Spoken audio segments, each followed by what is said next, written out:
Hello everyone, welcome to D3 Process channel, Design, Develop and Deploy।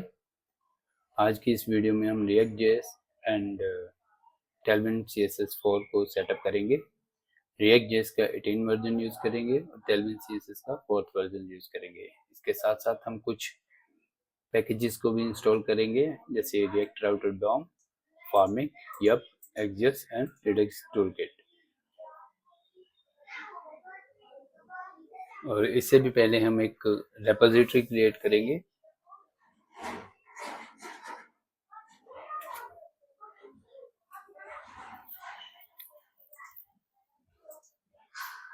Repository का नाम होगा react portfolio.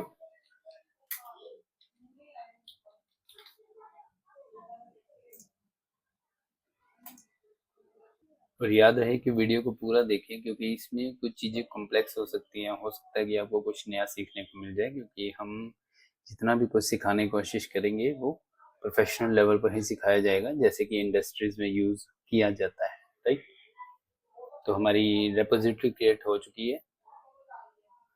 इसको हम अभी कमांड्स को रन करेंगे, लेकिन उससे पहले हम रिएक्ट को सेटअप कर लेते हैं। ये हमारी एक कमांड है वाइट के थ्रू रिएक्ट को इंस्टॉल करने की। ये लेटेस्ट का मतलब है रिएक्ट का लेटेस्ट वर्जन यूज होगा 19, जबकि हमें करना है 18। तो ये पेस्ट किया। ये प्रोजेक्ट का नाम है, हमारा प्रोजेक्ट का नाम होगा React-Portfolio। राइट, एंटर करेंगे। ये पूछ रहा है कि आपको किस तरीके का फ्रेमवर्क चाहिए, रिएक्ट का चाहिए, ठीक है, जावास्क्रिप्ट चलेगी, .jsx। राइट, npm के साथ स्टार्ट करना है, यस।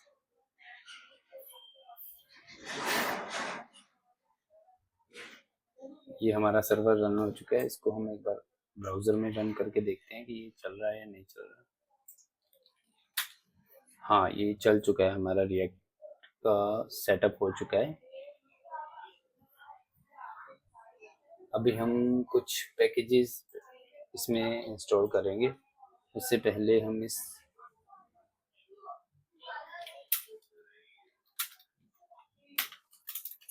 प्रोजेक्ट को विजुअल स्टूडियो कोड एडिटर में ओपन कर लेते हैं। राइट, कोड माइनस डॉट, ये देखिए ये हमारा प्रोजेक्ट आ गया है यहाँ पर।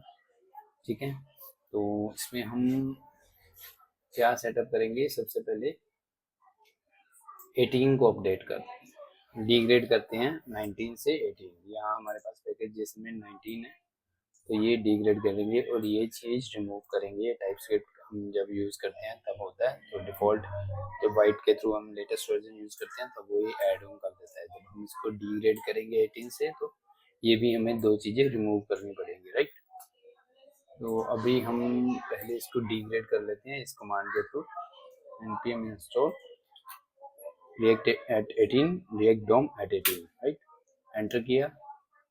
अभी पैकेज जैसे चेक करेंगे, ये दोनों अपडेट हो चुके हैं। राइट, अब ये दो रिमूव करनी है हमने, तो इसके लिए हमारे पास कौन सी कमांड है, ये कमांड है। इसको रन करेंगे, एंटर किया, दोबारा गए, यहाँ से रिमूव हो चुके हैं। राइट, अब हम कुछ पैकेजेस इंस्टॉल करेंगे जैसे Axios, React Router DOM, Formic and Yup। इसके लिए ये कमांड है, स्पेस देना है। जितने भी आपने पैकेजेस इंस्टॉल करने हैं उसके बाद स्पेस देते जाना, और इकट्ठे ही एक ही लाइन में आपके सारे पैकेजेस इंस्टॉल हो सकते हैं। लेकिन अगर कोई किसी पैकेज में कोई प्रॉब्लम आ गई तो आपके वहीं पर सारे पैकेजेस रुक जाएंगे उसके बाद वाले। तो अभी ये रिएक्ट रिडक्स और रिएक्ट रिडक्स टूल किट को इंस्टॉल करते हैं। पैकेजेस हमारे आ चुके हैं, Axios आ गया, Formic आ गया है, Yup आ गया, React Router DOM, React Redux और Redux Toolkit। राइट, सारे पैकेजेस इंस्टॉल हो चुके हैं हमारे। अब हम करेंगे Tailwind CSS4 का सेटअप। ये थोड़ा सा कॉम्प्लिकेटेड है, देखने में आसान लगेगा लेकिन करने में थोड़ा कॉम्प्लिकेटेड हो जाता है, तो इसलिए ध्यान से देखिएगा कि कहीं कोई प्रॉब्लम ना आए। राइट,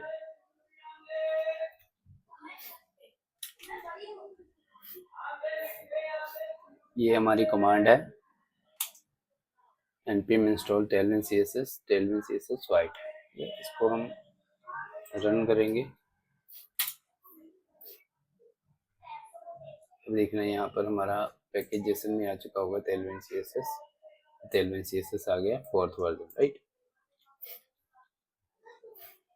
अभी ये इंपोर्ट हम करेंगे white.config.ts में या JS में, राइट। हमारे पास JS है तो इसको यहाँ इंपोर्ट करेंगे और टेलविन CSS फंक्शन को एज अ प्लगइन में इंपोर्ट करेंगे, एज अ प्लगइन इंपोर्ट करेंगे। ये हमने इंपोर्ट कर लिया। इसके बाद इंपोर्ट टेलविन CSS करेंगे हम, किस फाइल में करेंगे, ये हमारी जो मेन फाइल होगी ना CSS की उसमें करेंगे। ये हमारी index.css, और ये जो कोड पड़ा है इसको हम रिमूव कर देंगे, राइट। यहाँ पर सेव करेंगे, पेस्ट किया, सेव किया और npm run dev, ये क्या कहता है कि हम जब सर्वर रन करेंगे तो ये फाइल ऑटोमेटिकली जनरेट होगी और इंटीग्रेट हो, लिंक हो जाएगी हमारी HTML में रन टाइम पर, लेकिन फाइल में नहीं दिखेगी लेकिन रन टाइम पर हो जाती है, ठीक है। तो हम इसको रन करके देखते हैं। पहले तो यहाँ लगा लेते हैं बॉडी सॉरी, ये यहाँ पर ऐसे नहीं चलेगा, इसको थोड़ा दूसरे तरीके से चलाना पड़ेगा। फिलहाल ये करके देखते हैं। इसके अलावा ये इंडेक्स की फाइल है हमारे पास, ये रूट है, या बॉडी में एक बार के लिए क्लास नेम देके देख लेते हैं, ठीक है, टेस्टिंग पर्पस के लिए। लीजिए रेड 500, ये टेलमेंट की क्लास है तो बैकग्राउंड कलर रेड होना चाहिए। npm run dev, हमारा सर्वर चल चुका है, इसे कॉपी करते हैं URL को, ये रन है। तो शायद मुझे ना यहाँ से कोड हटाना पड़ेगा, तो app.css को हटा देते हैं, यहाँ पर कोई CSS नहीं चाहिए, इसको सेव करेंगे। JSX में भी हमें कुछ नहीं चाहिए, इसका ये डिफ़ॉल्ट जो लेआउट आ रहा है इसको हटा देते हैं, कुछ नहीं चाहिए। यहाँ देखेंगे h1 हेलो एवरीवन, ठीक है। इंडेक्स से हमने हटा दिया, main.js में सब इम्पोर्टेड है। हेलो एवरीवन तो आ गया, बैकग्राउंड कलर रेड क्यों नहीं आया, क्या गलती है, BG रेड 500 है, ठीक है, कोई प्रॉब्लम नहीं है, चलते जाना चाहिए था, क्या मैंने यहाँ पे गलती करी है। नहीं पैकेज से नहीं, शायद बॉडी में लगा देना डायरेक्ट, मुझे लगता है ये, मुझे रुक जाओ, मुझे लगता है ये प्रॉब्लम हो सकती है, तो हम यहाँ लगाते हैं अगर क्लास नेम टेक्स्ट रेड 500 और BG ब्लू 400। हाँ, वो इसलिए नहीं चला था क्योंकि हमने index.html में डायरेक्ट दे दी थी यहाँ क्लास, तो यहाँ वर्क नहीं करेगी क्योंकि ये हमारा एक रिएक्ट का फंक्शनल कंपोनेंट नहीं है, डायरेक्ट HTML है। जो हमारे फंक्शनल कंपोनेंट होते हैं तो वो रिएक्ट क्या करती है, उसको रन टाइम पर इस रूट में ऐड कर देती है, ठीक है। तो हमने यहाँ पर इसको डायरेक्ट यूज़ किया है इसलिए वो चल नहीं रहा था, लेकिन अगर जैसे हम इसको कंपोनेंट में यूज़ करते हैं तो ये चलेगा, ये देखो चल पड़ा। सो हमारा रिएक्ट 14 का भी, सॉरी रिएक्ट 18 और टेलविन CSS 4 का सेटअप हो चुका है। अब हम सेटअप करेंगे गिटहब को हमारे प्रोजेक्ट के साथ, ठीक है। तो ये हमारी कमांड्स थी जो हमने अभी रन करनी है हमारे प्रोजेक्ट को गिटहब के साथ कनेक्ट करने के लिए। हमने रेपोजिटरी क्रिएट कर ली हुई है, तो सबसे पहले हम कमांड रन करेंगे git init। ये क्या करेगा, गिट को इनिशियलाइज करेगा हमारे प्रोजेक्ट में। हम प्रोजेक्ट को स्टॉप कर देते हैं, तो यहाँ पर हम कमांड को रन करते हैं git init। एक्चुअली ये क्या कह रहा है, हमारी जो ब्रांच है वो मास्टर है, लेकिन उसको मेन में कन्वर्ट करना होगा गिटहब के साथ कनेक्ट करने के लिए, तो ये उसके लिए कह रहा है, तो ये हम बाद में करेंगे। तो अभी गेट स्टेटस करते हैं क्या है, तो ये सभी चीज़ें हमने, ये हमारी पैकेज जेसन और पैकेज लोक आ रही है ना, तो हम गिट इग्नोर में क्या करेंगे, पैकेज जेसन को ऐड कर लेंगे, package dot hyphen log dot JSON, right. इसको सेव करेंगे, क्लोज करेंगे, अगेन गिट स्टेटस करेंगे, oh my god it's my bad, git status तो देखना यहाँ से पैकेज लॉग डॉट जेसन की फाइल हट चुकी है। तो अब हम क्या करेंगे, गिट ऐड स्टार करेंगे। इससे क्या है कि सभी फाइल्स एक ही बार में ऐड हो जाएंगी। गिट इग्नोर की नहीं ऐड हुई, वो होगी भी नहीं क्योंकि हमने इग्नोर में डाल रखा है चीज़ों में। तो गिट ऐड हो गया। इसके बाद हम गिट कमिट करेंगे। ये हमारा ये फर्स्ट कमिट है। यहाँ पर हम कमिट को चेंज करेंगे कि हमारा फर्स्ट कमिट नहीं लिखेंगे, हम लिखेंगे react JS and Tailwind CSS for setup. ठीक है, ये हमारा कमिट हो चुका है। अब ब्रांच को चेंज करेंगे मेन में। अभी मैं चेक करके दिखाता हूँ गेट ब्रांच क्या है। गेट ब्रांच मास्टर है, तो इसको मेन में कन्वर्ट करेंगे, ये कमांड है। अब दोबारा से ब्रांच चेक करेंगे, मेन आ जाएगी, राइट। तो ये सब तो हमने कंटेंट जो भी हमारी फाइल्स वगैरह हैं उनको कमिट करने के लिए, पुश पुल करने के लिए पुश कमिट किया है अभी तो, ठीक है। लेकिन इसको सर्वर पे भेजने के लिए, मतलब गिटहब पे भेजने के लिए, ये हमारे पास रेपोजिटरी का यूआरएल है और इसको रिमोटली ऐड करना होता है ओरिजिन के साथ। ओरिजिन मीन्स ये यूआरएल के साथ। तो इसके लिए ये कमांड है git remote add origin then repository name URL. इसके बाद हम चेक करेंगे कि ये लिंक हुआ भी है कि नहीं। गेट रिमोट -v से चेक करेंगे, देखो फैच और ये पुश, गेट और पुश करने के लिए, ठीक है, मतलब दोनों से लिंक हो चुका है। तो अभी हमारा कमिट हो चुका है, तो पुश करके देखते हैं कि ये जा रहा है या नहीं। तो यहाँ पर रिफ्रेश करके देखेंगे पुश -u रीजन मेन, ये हो चुका है, कोड पुश हो चुका है, new branch main to main. तो अभी हम इसको रिफ्रेश करेंगे, ये हमारा प्रोजेक्ट आ चुका है। देखा कितना देखने में तो आसान ही लगता है लेकिन अगर आप बिगिनर हो तो ये काफ़ी कॉम्प्लिकेटेड चीज़ें हैं, पहली बार में नहीं होने वाली हैं, आई ग्रांटेड।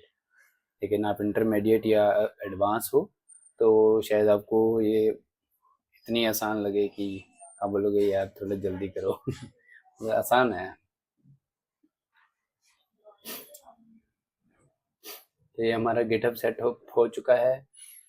टेलविंड CSS4 भी सेटअप हो चुका है, React.js भी सेटअप हो चुका है। और इसके साथ मैं आपको बता दूं कि अगर टेलविंड CSS4 में अगर थीम कॉन्फ़िगरेशन करनी हो तो वो कैसे करते हैं। हम क्या करेंगे, app.css में जाएंगे और इसके लिए ना मैंने एक फाइल खोल रखी थी, अभी बंद कर दी क्या, ये रही ना।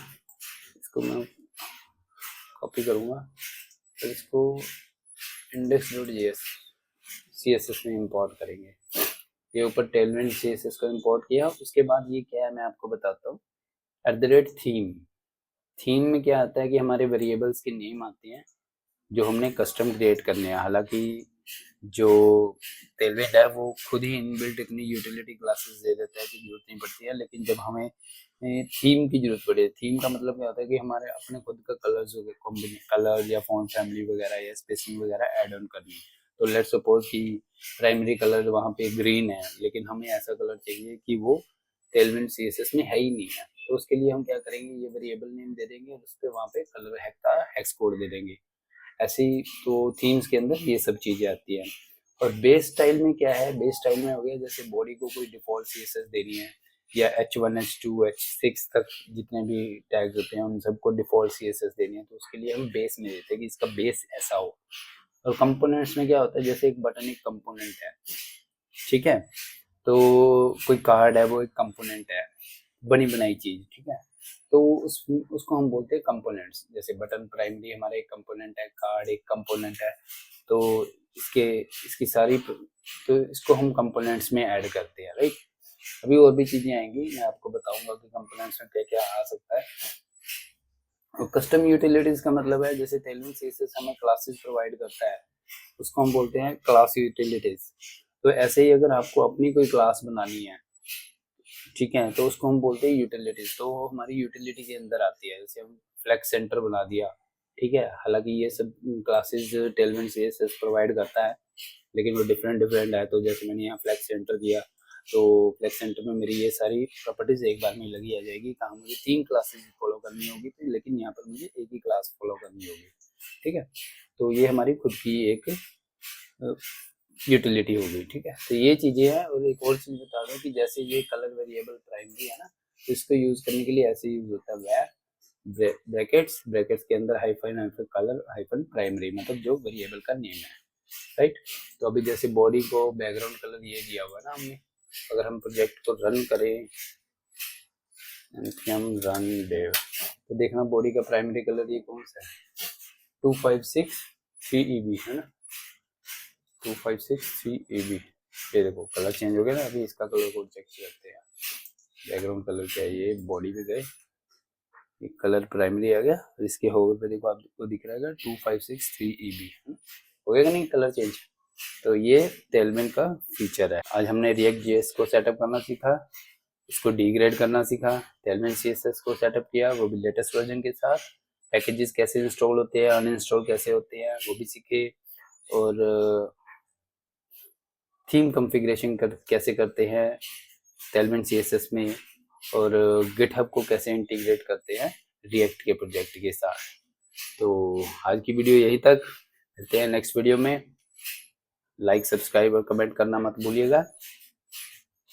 ओवरऑल वीडियोस आपके लिए बन रही है। Thank you very much, good bye, take care.